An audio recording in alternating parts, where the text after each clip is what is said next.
Come. And today I'm here with the one and only Michael Bancroft. How you Clayton, doing, my friend?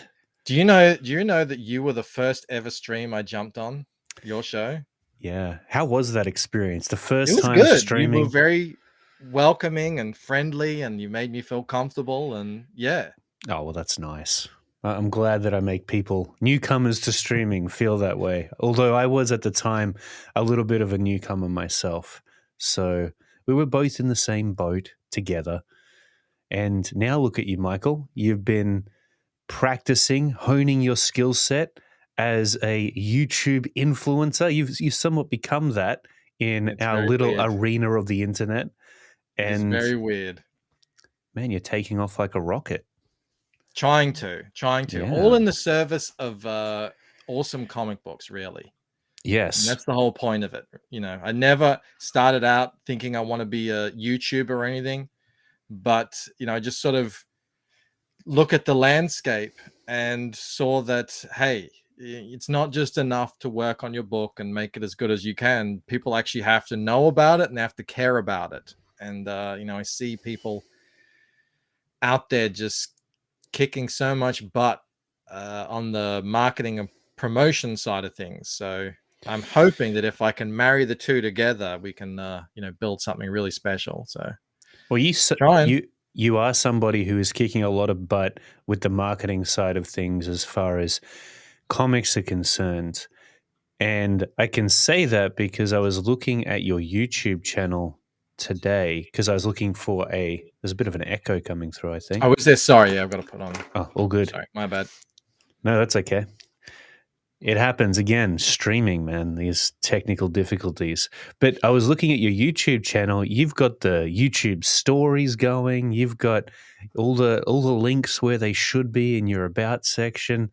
You've hooked everything up in a way where it would almost be impossible not to find out what it is you're doing, which I think is something that a lot of comic book creators should think about when it comes to setting up their YouTube channels. It's not just about putting out videos, it's also the strategy behind the way in which you promote your stuff through YouTube and making sure that everything's linked up in a way where people can find what it is you're really trying to get them to check out.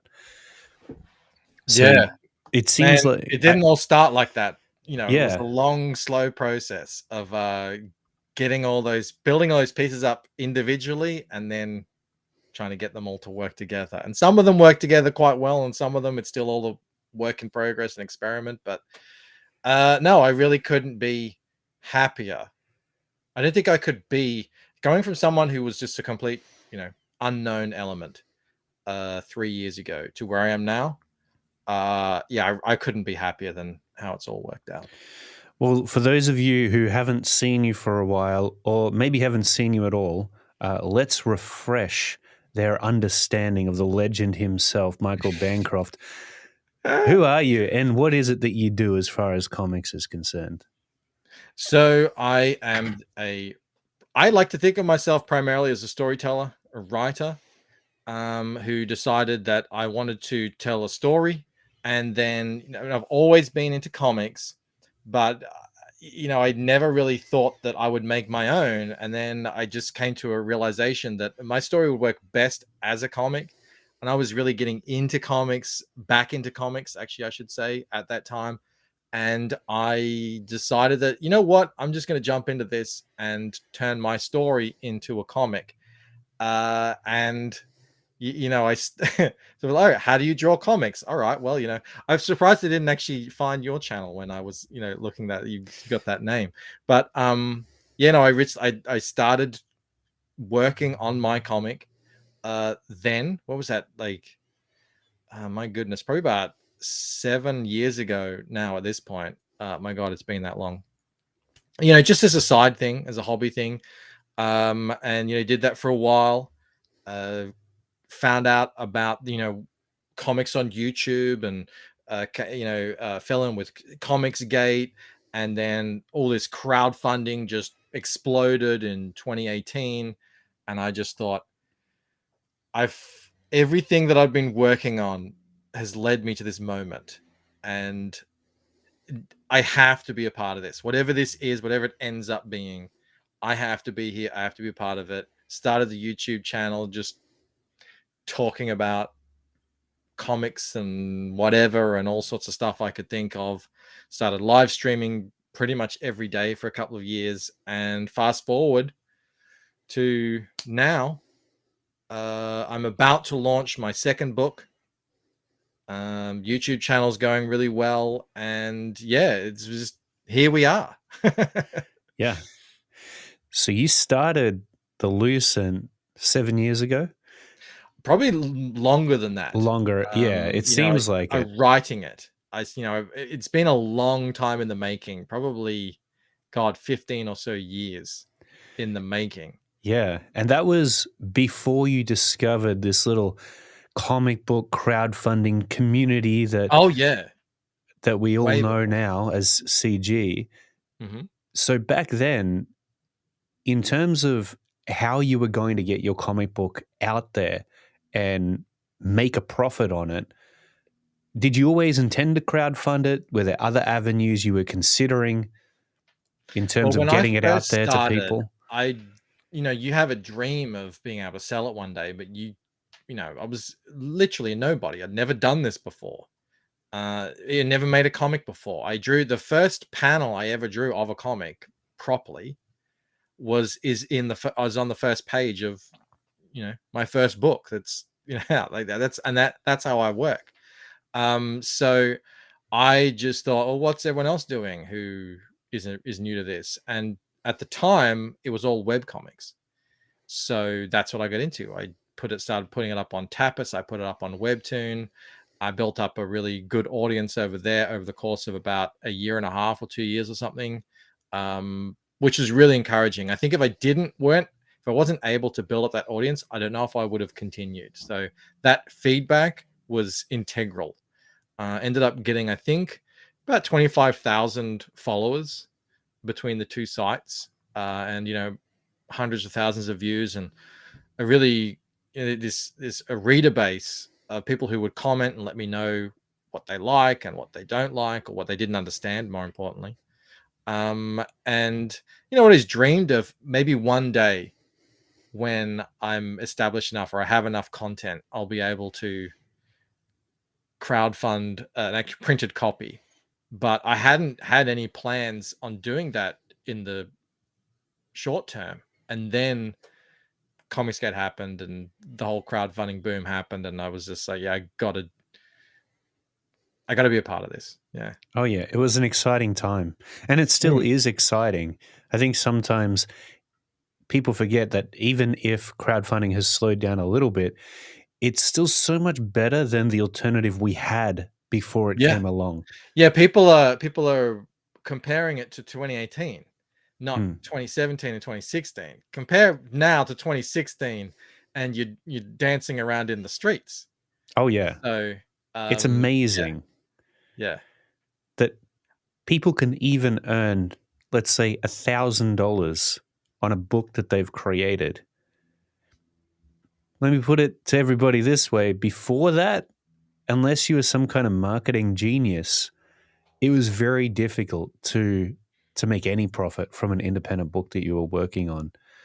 And you could The put it. biggest book in the world that I remember, the biggest from back in those times, was I think $90,000. That was this unprecedented blockbuster of a crowdfund. Yeah. 90,000. Um, And that just was there, still look at that. crowdfunding. Yeah. So, yeah, crowdfunding really changed the landscape for independent comics, I think, and made it all a whole lot more possible and something that was almost justified enough to invest your time into. Because to make a comic book, it takes so much energy, it takes so much Mhm. passion and time. And especially if you're balancing that out with a family and a day job, Yeah. you want to know that there's going to be some level of outcome, some return on the investment that you're making. And I think crowdfunding really opened that door up for us independent creators. The other really cool thing is that because there was so many independents coming out with their ideas and their characters that were different and more original and unique from the mainstream, the platter got opened up of what readers were able to experience. Mm-hmm. Yeah. All of a sudden, there was this, The floodgates open. yeah, Yeah, no, totally. It's been a wild, and I think about it, what is it, 5 or 6 years since I've been involved in this scene, and every year's been different. Every year has new challenges and opportunities, but I met some of the coolest people I've ever met. And yeah, you're right. You have to be insanely passionate about this. If you're looking to get into crowdfunding comic books to make a quick buck, unless you're already famous, I mean, it's literally the hardest way you could possibly imagine to make a little bit of money. I mean, yeah, it's like that. So you pretty really much. got to be about the books and the art and the the passion of storytelling and stuff like that. Otherwise, you're not going to stick around. I mean, it's so much work. And yeah, so that's why a lot of really cool people gravitate towards this, and yeah, made a lot of good friends. Totally. And you're somebody who I feel like I get the impression you're someone who investigates the best, or at least experiments with different strategies as to Mhm. how you can promote yourself and get your book out there. And it's not even just on the marketing side of the things, it's also with crowdfunding in general and your approach to it. I don't know a whole lot of other comic book creators who have offered a jigsaw puzzle of their comic book. And I know that for you, that was probably just something that you were testing out just to see what would happen. Yeah. Well, So look, it, that's it so it cool to all see. happens on a live stream. That's why the live streams are the kind of lifeblood of this whole thing, because that's where you can throw these ideas out there and get instant feedback from potential, you know, backers who might consider, who do buy this stuff or would consider it. And they'll tell you whether an idea is terrible or decent or whatever right then and there. And everything that we do now on my channel, at least, everything from the way we launch comic books to promote comic books to chat interaction and what products we put up, is all based on those sort of interactions between the chat and us on the panel, because they'll tell you straight up. And it's all trial and error. Sometimes no one really knows until it's done how it's going to work out. But yeah, I've always been of the mindset, let's just try it. I'm always running little, I call them experiments, things that you can do where it's not that much of an investment to set something up, my website or a Kickstarter or making puzzles or whatever it might be. See how it goes. Just throw it out there, see how it goes. A lot of times it doesn't, nothing happens, or maybe it happens for a little bit and then it kind of wanes away. All right, but man, we've learned so many things over the time about, especially how to launch comic books and keep it all really exciting and everything. All that was just trial and error. So I've just continued on that tradition of trial and error. And it's not like I've come up with this stuff myself. I collect ideas from other people who've done it before me, but they might just not all be doing it together. They might be doing it one way, and I say, oh, that really works for them, I'll try that. Oh, this guy's doing this, that really works for him, I'll try that. That's how the shorts happened. They're really, so everyone's saying, oh, you got to get into shorts, it's really working. This, oh, what sort of thing, aren't people doing in the shorts that I could do, or stuff like that. And yeah, sometimes it really works. The shorts have really worked. Yeah. That's been a crazy fun experiment to do. To So go from, yeah, I went from, I think pre-shorts on the channel, I was getting anywhere between a couple of hundred to 1,000 views a day, depending on whether or not I streamed. When I started the shorts, that immediately jumped up to a couple thousand views a day. I was like, well, really, that's encouraging. just on the That's something shorts or on the new. videos too? Just on the shorts. The videos were good as well. They were good, but there was a limit to how far they could reach, and they were a lot of work to it's a lot of time thinking about what I'm going to say for 10-15 minutes. But then the shorts started taking off, and that was the whole point about the shorts. The shorts wasn't to get a couple thousand views, or that's not what the shorts are for. The shorts are for getting millions of views. That's why you would do shorts over videos. And that's exactly what ended up happening. Wait, I what? talked about You're sorry. telling me you got millions of views on your shorts? Absolutely. Yeah. No, So really? I That's got amazing. I started talking about Hogwarts Legacy. And again, I always talk about stuff that's trending, but that I'm interested in. So I'm not really chasing. I'm not just going to talk about anything. It is still stuff that I think is relevant, and you got to cultivate the kind of audience that you want. So, I always have a kind of culture war sort of slant on them. Or something related to comic books or storytelling or entertainment or movies or anything like that.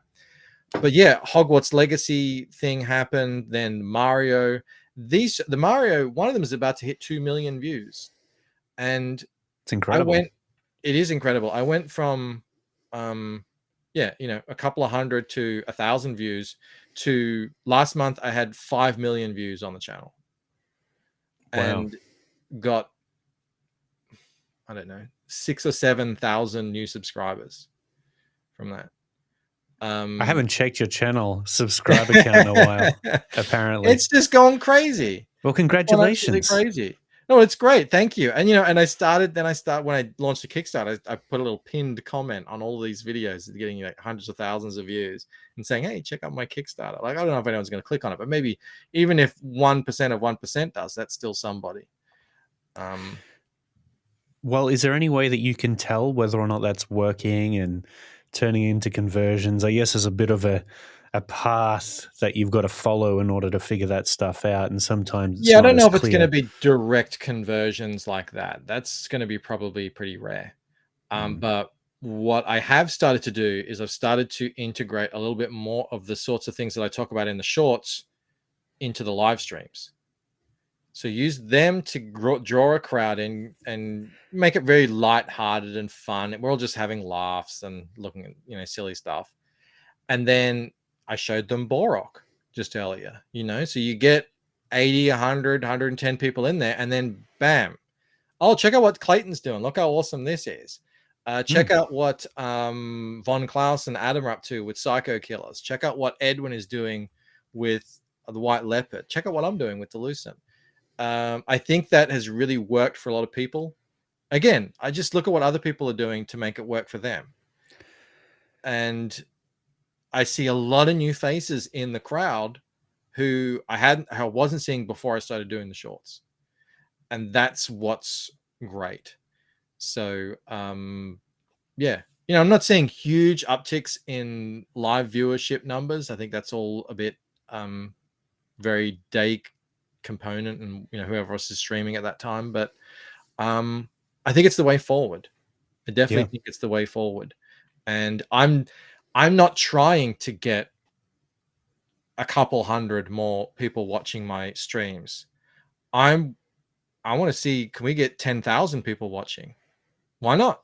Other I love people have that. done it. I mean, it's taken them years, but I mean, the crowd's out there. I'm seeing other people getting similar numbers. I mean, really, it's only Friday Night Tights at the moment, but other people are growing as well. Imagine we had this enormous crowd, and a percentage of them would be interested in some cool indie book if you showed it to them, especially if you're out there saying the kinds of things that you agree with and they potentially might agree with, as in, look, the mainstream has become a spiraling sort of behemoth, Titanic that's veering into an iceberg. We all know that. We can see it. Now, what can we do about it? Well, there's nothing. We can't change what the mainstream is doing because they can't change it. That's already all sort of set in stone with things that are way above our pay grade to be able to influence. But what we can do is we can make really cool, awesome indie stuff. Then the only problem ever with the indie stuff, if it's good, is it doesn't have the eyeballs. It doesn't have the reach. So that's sort of my goal right now, my sort of 5-year plan with my channel, is to Yeah. try and build it up so that we can. God, imagine you build it to a point where I can get 20,000 views on a short talking about Kozol. I think it's going to happen. It's not just your channel either that I've noticed is starting to, I don't know, just hit that beyond, uh, it hit that barrier where now they're starting to see some success. Okay, so it's almost like they've gone through the growing pain and now they're starting to see the fruits of their labor. And one person that I noticed that had happened for was Adam Post, surprisingly enough. I Yeah, went onto his yeah. channel and he had way more views on his videos than I was expecting, simply because the last time I checked out his channel, that was way lower of a count. And it just goes to show that with consistency and determination and that discipline to get the videos out, you really will start to see a result after a certain amount of time. Of course, you've got to look at what you're putting out and learn and grow from it to improve upon what it is you're doing. And one of the things, for example, that I noticed Adam Post was doing is he was talking a lot faster, a lot more enthusiastic in his latest videos, Yeah. really trying to get that engagement up with his viewers. And it seemed to have been working, which is Another guy fantastic. who's doing really great is Jeremy here in the chat. There you go. He's getting crazy numbers on his videos. Really good, tens of Huge. thousands and stuff. And he's talking about stuff that he loves. Yeah. Which I think is always a great thing. And that's really the goal that you want, but it's the hard way to go because especially these days, it's becoming harder and harder to find things that you love that other people care about as much as you do. It seems like a lot of the most popular stuff, people are really having a hard time with it. So, that's also driving a lot of views and stuff as well. But Jeremy's crushing it over there with his House of the Dragon stuff. And now he's on to From, and it's doing really well for him. And I think, just imagine we had just this whole big scene of these channels firing on all cylinders like this. The kinds of eyeballs we could get on what we're doing. Yeah. It would really go a long way to fighting back against that, what we talked about earlier with, crowdfunding. Is it slowing down? I think what is happening is it's shifting. The sands are shifting and people are trying to catch up with it. What people are interested in isn't what they were necessarily interested in back in 2018. People are doing great on Kickstarter with the booby books, absolutely crushing it over there. Yeah. But if you're not interested in doing booby books, then you've got to find some other way of getting eyeballs on what you're doing. Well, I think the good news is you really can create and talk about what you want, because in general, things are shifting away from larger companies, larger businesses, and it's more personal brands that are gaining traction. And you can see this with, some of the most popular YouTube channels out there. These are easy examples, but Joe Rogan, for one, is somebody who just talks about what he wants. And it's really all about Joe Rogan. Like, you go there to listen to him and watch what he has to say. And you could argue that a lot of podcast channels have that similar tone about them, where you're tuning in for the host, talking about the topics that they're interested in. And so the really cool thing about that, the audience is also interested in the things that you're interested in as a creator. And it's almost as if your interest has become the niche. So it does separate you a little bit in that way. And so it's great to look at what's working for other people, but if it's not resonating with you, even if it's popular, you don't have to do it. You never know what you could create going in your own direction. Now, of course, you have to fashion it and direct it in a way that's going to be digestible and that's going to be engaging and entertaining enough for people to actually sit there and watch it. But you could find examples of other people who've done videos within your pockets of interest really, really well. and then you Yeah. can use them as an Yeah, example. an example of that would be Kelsey Shannon, who I There you go. never miss a live stream of his now. It's sort of become my whenever he does them, it's my routine. It's the first thing I put on in the morning because I just like listening to Kelsey talk about whatever he's up to or interested in that day. Sometimes he's painting, sometimes he's just looking at stuff, sometimes he's just hanging out with the chat. And I really like that. And yeah, he's really carving out his own path there by doing that. And that's something that now I'm going to start doing as well, because again, I was like, I really like that. I want to do more of that too. So I'm going to start introducing more shows like that as well, because I want to try and do something similar to what he's doing there. Yeah, and it is more about just what you're doing, your niche, your sort of what you're interested in at the day. I mean, for me, it'll be about what I'm doing with my book, because I think it's important to, for everyone out there who's a creator to have that time, on yourself and what you're working on. Because a lot of times I'm sort of looking at other stuff, other people's stuff, whatever makes me laugh out there in the mainstream and that kind of thing. So yeah, I'm really, really digging what Kelsey's doing, and I'm gonna try and steal it. Yeah. So it seems like you get inspired by Yeah, people like that's it. No, that's Kelsey. exactly it. I get Yeah. inspired. I see. Oh wait, that's how I've always done it. I didn't invent pretty much anything that I've done. I looked at what worked for other people, what I thought was good.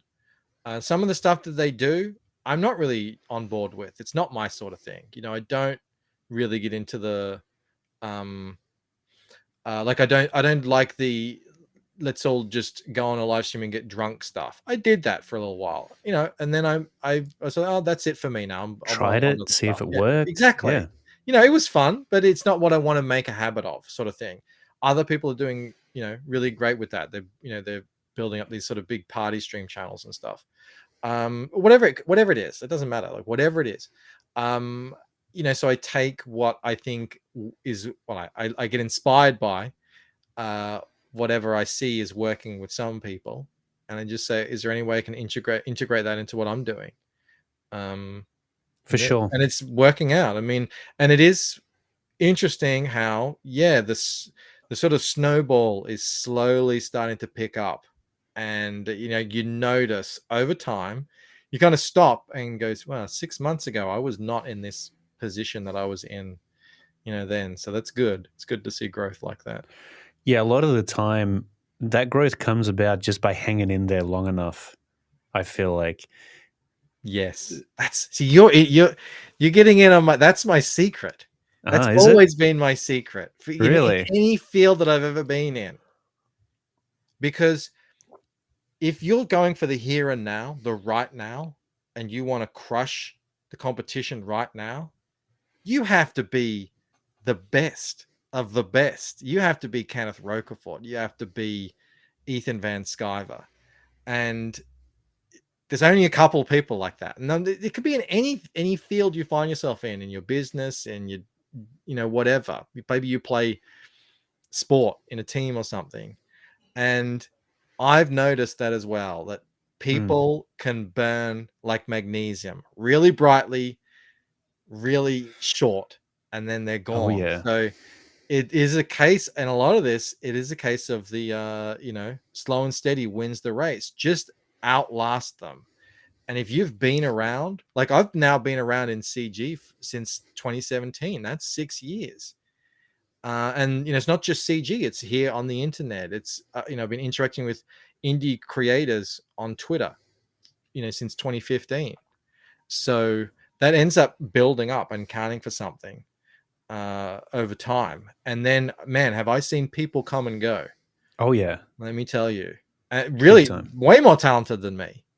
Who looked like they were going to be, they had rising stars and they had massive campaigns, or they're getting so many people watching their live streams, and then a year later they're nowhere to be seen. For sure. And it is because you stuck with it. And so on that, you're so consistent with what it is you do, and you're juggling so much stuff. I mean, you've accomplished a lot, and you continue to do so regularly. How are you doing that without getting Habit. burnt out? habits. like without getting burnt out. Like for today, for example, you're doing. I don't know if you're doing work at home for your day job, working Yes. on your comic. I assume you will Well, be doing today at I some got up at point. 5. I got up at 5, worked on my book until about, I think about 8:30.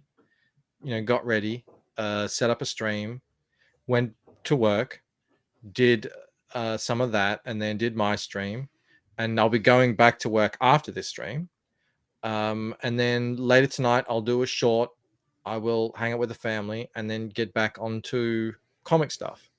And Right. it's all about habits for me. So I have to kind of plan out my day, and then once I set in stone a habit, it's there. And anything that I do, I make sure it's something that I can do, if that makes sense, in the terms of there's certain things I could do. I could do these really insanely intricate art pieces, and where I really just go all in on it. But the downside to that is, well, that's going to take a lot of mental energy. It's going to take a lot of time. Do I have that sort of time? And can I do that regularly? Can I do that often? And the answer is no, I can't. So I don't think I should start. Even with the shorts, I was doing the videos and I said, well, this is good. The videos are working for me. The sort of 10-minute long videos. I can't do this forever. This was an experiment, and the result was it works. It's good, but I don't have the time to do this. But the Hmm. shorts, thankfully, I've been able to figure out a way to get them to work. Um, so yeah, it's all about building habits and then just sticking with them. I don't really say, when my alarm goes off, I don't go, oh, I'll just sleep today because, I've tired or whatever. Right. I'd say, if that thought starts to creep into my mind, I say, if you don't get up and start drawing now, you Mm. won't have a comic. It won't exist, because you don't have 8 hours today to devote to the comic. You've got to work today, or you've got something else on today, whatever. So it really, yeah. And that habit stuff is built over a long period of time.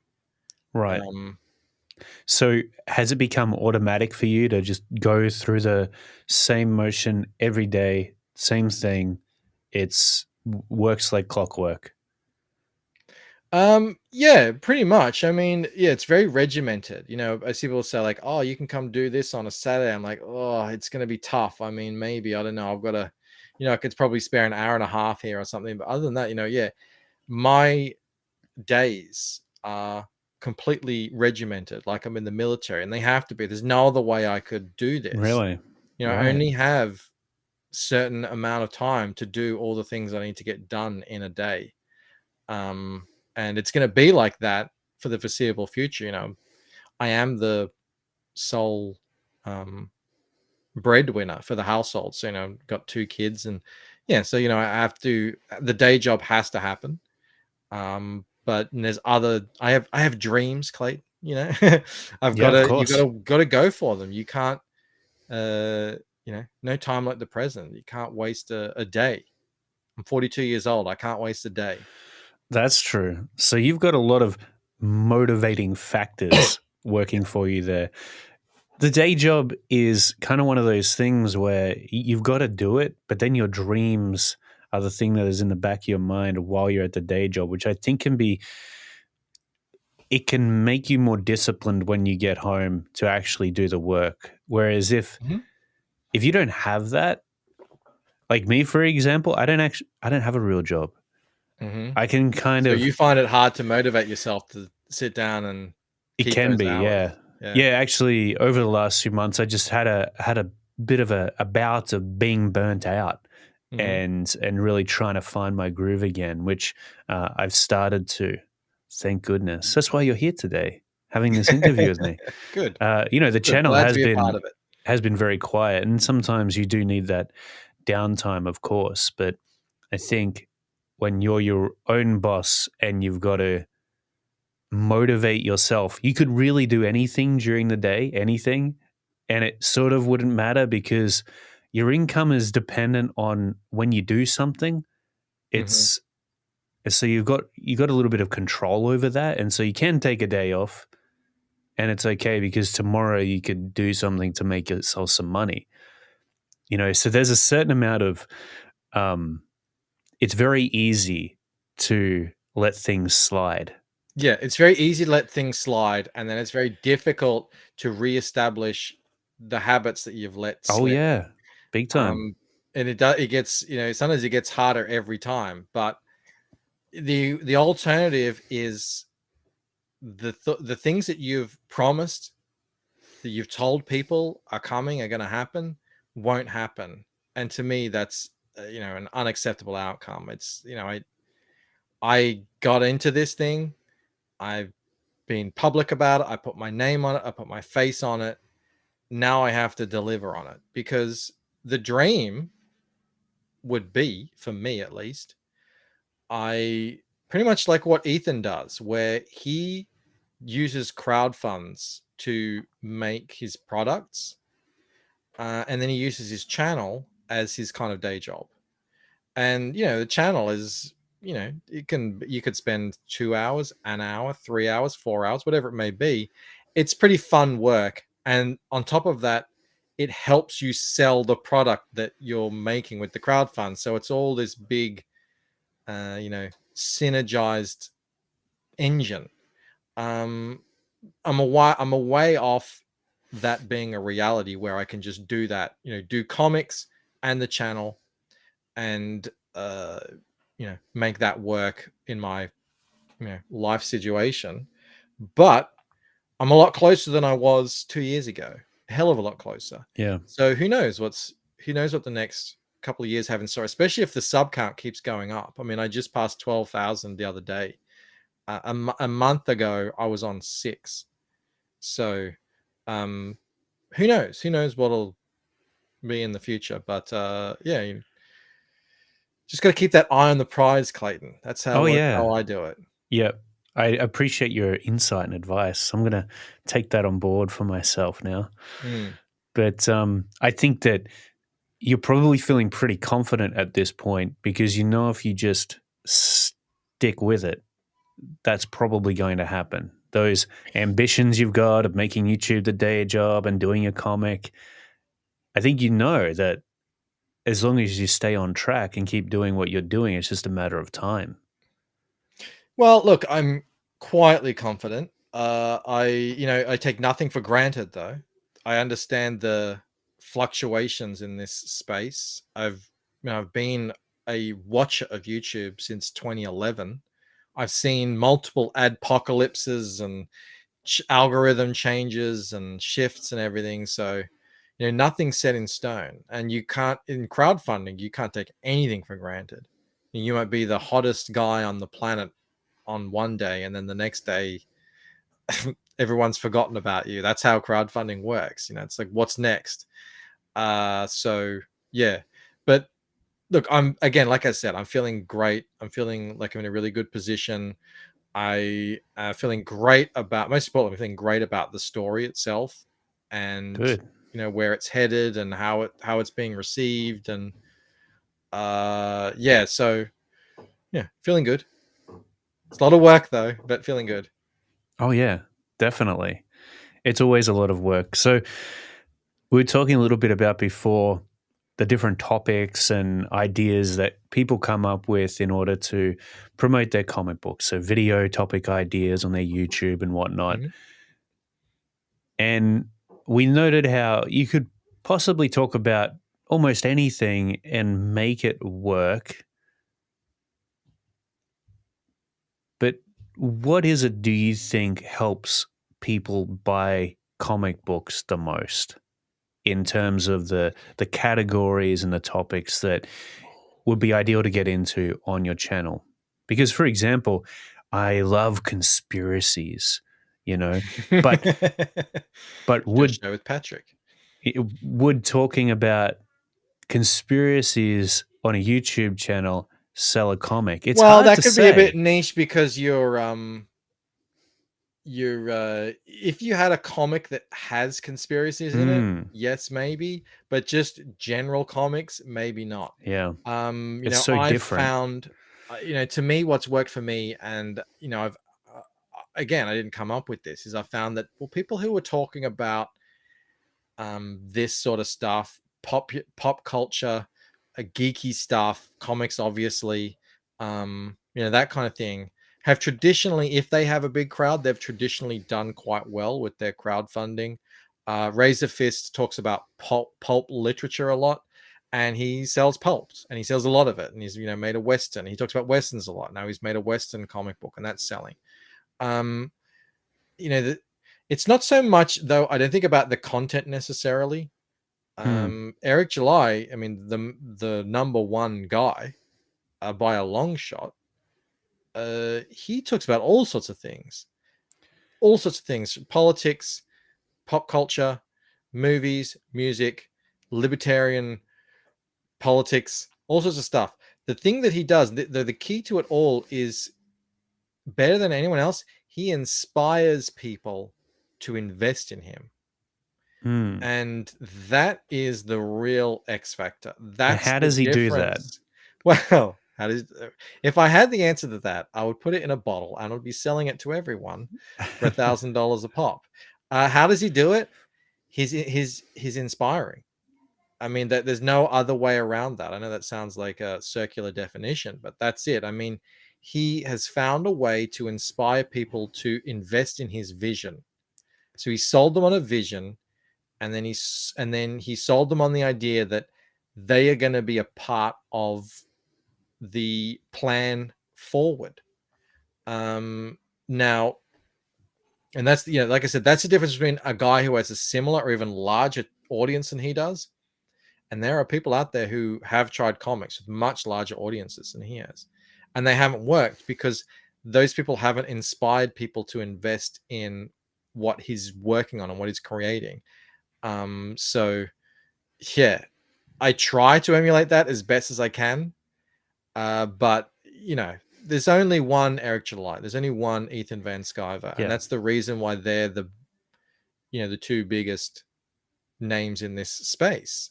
And as much as people sort of try to emulate others, you really can't. You've got to find a way to do it for yourself. Now, for me, I was just talking about this earlier on my stream. For me, the only way that I know how to do it going forward is just to make the best damn story I possibly can, and have people really become attached to the story For your and the comic book characters or for you my as a comic. creator? Right. Gotcha. But that's a very long-term process, because I can't put out books every month. It's more like they come out in a scale of years. So it is really, there's no answer to your question, in short, because if there was, everyone would be doing it, then it wouldn't work. Oh, yeah. Yeah. I think Eric July is somebody who is a great example of a personal brand. I think that Hmm. he Yep. could sell a comic book, he could sell a sneaker, Yep. he could sell a video game, and they would all perform extremely well. Yep. Simply because having a personal brand gives you the ability to pivot a little bit easier. So it's not so much based on the niche, it's based on you as the creator, which is fantastic. Now, the thing with Eric July is, like you said, that is true. People are investing in Eric there, because he didn't really talk about ISOM before it came out. So they're investing in Eric July and his vision that he sold Yes. them and inspired them on. That's what they're paying for. So now, moving forward, to build that into an actual cultural, I don't know the word, but thing that ISOM and the Rippaverse is, now the stories have to really connect to a big audience. And I think that's, at long term, that's the heart of everything. The reason why I think, and people always talk about Ethan's showmanship and his bravado and his funny, and puts on this big show, but I'm telling you, if it wasn't Cyberfrog and it wasn't sort of his story that he's put into that and the lore and the mythos that surrounds that, it wouldn't be doing anywhere near what it's doing. And people sort of forget that a lot of the time. They always think about, oh, what's he doing? What's he saying? What's he talking about? What's the real long-term sort of power in that all caps comics brand is hinges on the success of Cyberfrog, the story. Yeah. And that's like what I'm trying to hitch myself to with the Lucent. But yeah, at the same time, you can't discount the whole showmanship and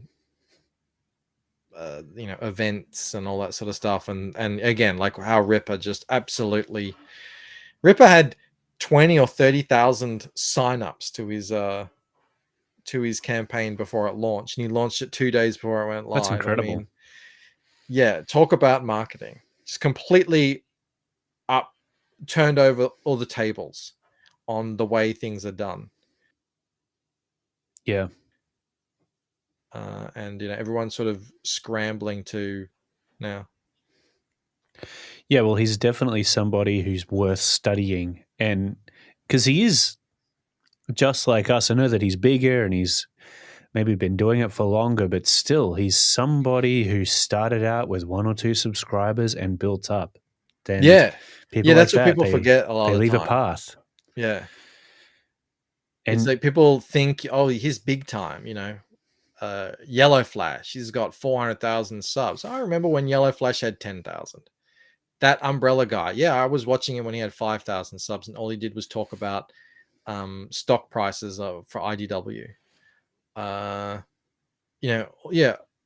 And as for us, I mean, yeah, I remember opening my Twitter and having no followers. I remember restarting my channel, which had been dead for so long. It had 55 subs. I was like, all right, I'm going to try and turn this into something. And people sort of just see you as you are now. And it doesn't matter how big you are. If you got 1,000, 5,000, a million, 10 million subs, I mean, you started somewhere. yeah. And here's the thing, I think that most ideas, if they've had a decent amount of consideration put into them, are probably going to work out if you just stick with it long enough and see it through. Yeah, if they're good ideas. If they're good Yeah. ideas and there is something there of substance, and the only issue you're having is you can't get it out in front of enough people, yeah, that's an idea you probably want to stick it through. Yeah. Because you think you're doing everything. You think everyone knows you. You think I've shared this piece of artwork 100 times. No, there's 99.9999999% of people on earth have never seen that or have no idea who you are. Yeah. That's And exactly it. you just have to keep that mentality. And even though it does seem sort of counterproductive, that's how you got to go. It's gonna, some ideas you try it Yeah. really didn't take, and then you tried again, and it's still not really. And you're like, it's time to put this one to bed. But people got to figure that out for themselves. How long do you stick with an idea before you call it quits and realize that it's not going to work? Because I assume that you've got to give it a chance, even Yeah, if you've got your doubts. yeah. I think, well, in terms of comic books, I mean, I promoted a ton of comic books that just didn't make it. Yeah. And I always encourage people to come back for a second bite, because a lot of the times there's so many factors that go into why someone might support a project or not. And then maybe people just don't know who you are. Maybe they think you're going to disappear. I don't know. There's 100 different reasons why someone might not back a comic. So come for a second try. Before you do that, ingratiate yourself, meet some people, let people know who you are, make sure they know this is your book. Make sure it's a known quantity, and then try again. Now, if then it still isn't happening, it might be time to think, all right, people might just not be interested in this. So let's try something new. But yeah, that's for every individual creator to figure out for themselves. Absolutely. So I know that you've got to head on out of here. And have you got your own show coming up No, right after I this? did my show. I did my show. Oh, you've So done yeah, your show. Gotcha. yeah, No we did the worries. show, That's all and right. yeah, Okay, cool. I Well, do have to go to work at some point though. That's all. that's okay. We'll wrap it up here. I'll let you go. But before we do that, let's take a look at what you've been cooking up on Kickstarter, Michael. Here we go. Hello. The Lucent. And can I just say, in preparation for this show, if you scroll down to the rewards, check Oh. this out. I've been adding these sketch cards. I don't know if you can see them here. I've done a whole sort of page of them. Oh, I'm going to okay. cut them up. So Let's if have you a look. scroll down on the rewards section, so over to the right, Look, we'll it get you up works. big Oh, here hang on. too. Okay. Yeah, I've been doing these sketch cards. So I think I've already sold this one. I've sold this one. And any of these? Maybe not. But I put up this one, which is La Marechal standing in the rain. And I put up this one of Ella, I think, on the campaign. So yeah, I've just been putting them up randomly. You get it in a bundle, and yeah, they've all sold out thus far. So hopefully it won't be too long before these new ones sell out. They look And fantastic.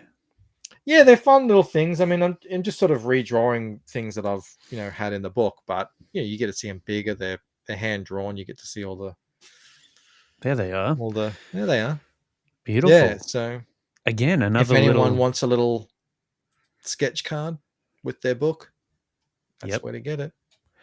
And a great idea, of course, to experiment with, just to see how Well, it yeah. Again, I performs. got that off Phil Diaz. Snuggy was saying, you know what I love about the Phil Diaz Zaid Comics campaigns? They're always adding new little items that you can add. So I mean, like, as in original art pieces, sketch cards and stuff. I was Yeah. like, oh, that is a great idea. Yeah, can I do that? That's what I'm doing. I think I'm going to continue doing this too when I launch the Painted Death campaign as well. Oh, for sure. Absolutely. Yeah. And so you're launching the original Lucent book on Kickstarter. Well, Yep. So actually, this is the first book. This is the second printing of the first book. I've got it right here, so it's all done. all right, There it there it is. is. Let's get it up there. Get it up there. Really, really Beautiful. good print job on this one. Let's go to that big famous page that everyone knows. Really came out Gorgeous. great. Now you do get a. I should actually show this off. This is the one that you said was. You retweeted this. Thank you for that. So Oh. everyone who backs gets this print as well, which is new. No one else has been able to get that, and also that is available as a puzzle. That's my whole shtick, a puzzle on the campaign. And yeah, so that's the sort of Kickstarter exclusive side of things. There's some other things you'll be getting in there as well. Some other little tidbits like a magnet and a bookmark and stuff like that if you back on that tier. Oh, yeah. And then this ends, I think, in about 30 days. And then I'll fulfill it, and we're just going to jump right into the Painted Death campaign, which will be the big one. And that will be on my own site, lucentcomic.com. I see.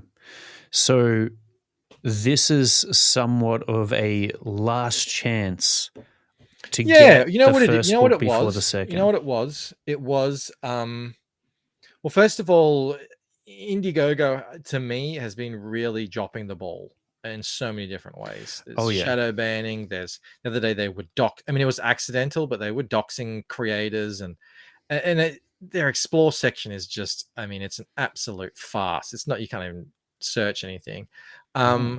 And so look, Kickstarter, I'd noticed, is really trying to work on improving the way it works and the way it looks and everything. And as well, I just think there's people out over there who might be looking around and might stumble on it. I don't know. Well, this is an experiment to find out. Also, as well, I do want to put the Painted Death campaign on Indiegogo and Kickstarter, and I didn't want that to be my first Kickstarter ever, because there's a trust issue there. And so I wanted it on Kickstarter on record. This guy has successfully run a campaign and fulfilled, and there's no issues, so you can Right. trust him, sort of thing. So there's a bit of a strategic timing on this as well. Okay, I see. And when it comes to Kickstarter, I know that there were some creators that were discouraged from using it due to certain issues. Are those issues still there? Look, for some people they are, and some people they aren't. Right. Some people don't want to use Kickstarter because how they've politically discriminated in the past, and even recently with Private American, they gave in to the mob and took Right. down Mike Barron's book. Um, yeah, so they don't want to use Kickstarter, and I say I respect that 100%, which is why I say I offer you can back me on my own website that I'm in full control of. I mean, as much as you can be in today's day and age. And you don't have to back me on Kickstarter. You don't have to back me on Indiegogo either. But then there are other people out there who really don't care about any of this stuff. So, Yeah. my thinking is uh, put the power of choice back into the hands of the backers Yes. and let them decide where they want to back you. And I think that's the best, fairest, most sensible way of doing it. And some people, are really against certain corporations. I get that. I understand. I have similar feelings about lots of these corporations. Unfortunately, the world we live in is they're all in bed with all of this stuff that I have. My values are against, and there's no escape. There's no escape from any of them. Even on your own site, you're going through all kinds of corporations that are all on board with things you really disagree with, and so the best we can do is just work with what we can and use that to build, our brands, our cult. This is how we are going to create culture. Just like rock bands back in the day who were really, well, I mean, I don't want to use the word Rage Against the Machine because they've become the machine themselves. But, back in the day, at least, they put their music out through record labels that were, really corporatist, and, went on to TV shows that, you got to get your art out however you can. Oh, yeah. And that's what this is all about for me. So, you know, Well, you do that not only on your crowdfunding, but also when it comes to the videos that you put out through YouTube and also mhm. Rumble you're on now too, which Yeah, I the think is Rumble's really been going cool. crazy. I've always been bragging that aside from Yellow Flash, so let's just put Yellow Flash out. I think I still have the biggest Comicsgate channel on Rumble, which is No crazy way. to say. Although I think Shane Davis is very hot on my heels and he will overtake me at some point. But still, I had it for a while, and that's my feather in my cap. But no, the Rumble's going great. Really getting. I think there will be a time soon where I'm actually getting more views on my live streams than on Rumble than on YouTube, because Rumble it's not it's I don't know how much smaller it is than YouTube, but I mean it must be minuscule compared to YouTube in terms of competition. So I've been on the homepage of Rumble a bunch of times, and I'll finish a stream and it'll have 100 views or something on it, and then I'll check a week later and it's got 400 or 500, and then someone will tell me, oh, I found this through the homepage. you know Amazing. when was the last time any one of us were ever on the homepage ever of YouTube, the actual homepage, not the your recommended feed? So yeah, it's just being on Rumble is like being on YouTube, I think, in 2009. It's just the get on Rumble is essentially what I'm trying to say, because All right. if this thing ever takes off, and I think it's got the best chance of taking off, you want to be someone who's got in early. And on top of that, it's just a good backup to have. If anything ever happened um, on YouTube, which fingers crossed it won't ever happen, I'll have that Rumble, as a backup substitute. Oh, absolutely. Yeah, I got to get on there myself, Michael. Yeah, do it. Not that I think Rumble is a little bit more of a safe haven for people who are talking about topics that Yeah, are going to be censored by at YouTube or least for now. are at At least risk. for now. Usually, what happens when these Yeah, things get a bit bigger, the legislators start stepping in and saying, "Look, if you don't implement something, we're gonna restrict something," and But at least for now, yeah, definitely, I think that is the case. for sure. Yeah, it's really good to see, Michael. You're doing some amazing things. It's been wonderful to see you grow from the first time we caught up on a stream together to the point at which you are now, both with your comic books and your channel, or should I say channels, and Hmm. everything in between, Instagram, whatever. Because yeah, you're somebody who has been gaining momentum ever since the beginning, and it doesn't look like you're slowing down anytime soon. Fingers crossed. Trying. Well, Eh, it'll be interesting to catch up with you again in a year's time and see where we both are then. Oh yeah, I want to take you over now. I want to get my consistency and my discipline back. I'm Yeah, gonna do it. take those pearls of wisdom you gave me today, and Absolutely. That's the thing. I mean, anyone can do this. It just takes that's it. setting up habits and then going through with them and then doing it. And you already know, you already have the secret that Yeah, it's consistency over a long period of time and just outlast the competition. that's exactly it. That's Yeah. all there is to it. All right. Well, Michael, thanks for coming on today. And a big thank you to the chat for hanging out with us. We really do appreciate you. I hope that you got some pearls of wisdom from Michael today, something that you can use if you're thinking about starting your own comic book, marketing it, and then eventually crowdfunding it. Michael has paved the way, and he's an example of someone who was successful at doing this. So, you know, go back and watch this stream if you need to and take notes. But other than that, be sure to hit the link in the description below to check out Michael's Kickstarter campaign for the second printing of the Lucent. Get yourself updated and ready for the next issue that's very soon to come on all the platforms he mentioned before: Kickstarter, Indiegogo, his own website, etc. Also, check out Michael's YouTube channel and CG Now, which we didn't talk about today, but is an So excellent much to talk about. place to not only host your comic book as an independent creator, but also find some really unique stuff with storylines and characters that just aren't as readily available in the mainstream, at least over here in the West. You're more likely to find something on CG Now that's maybe a bit more, you know, uh, falls into the categories that manga or European comics might fall Hmm. into, that more unique Definitely. stuff. Yeah. Cool. All right. Until next time, keep on creating, everybody, and we'll catch you in the next video. Bye bye for now.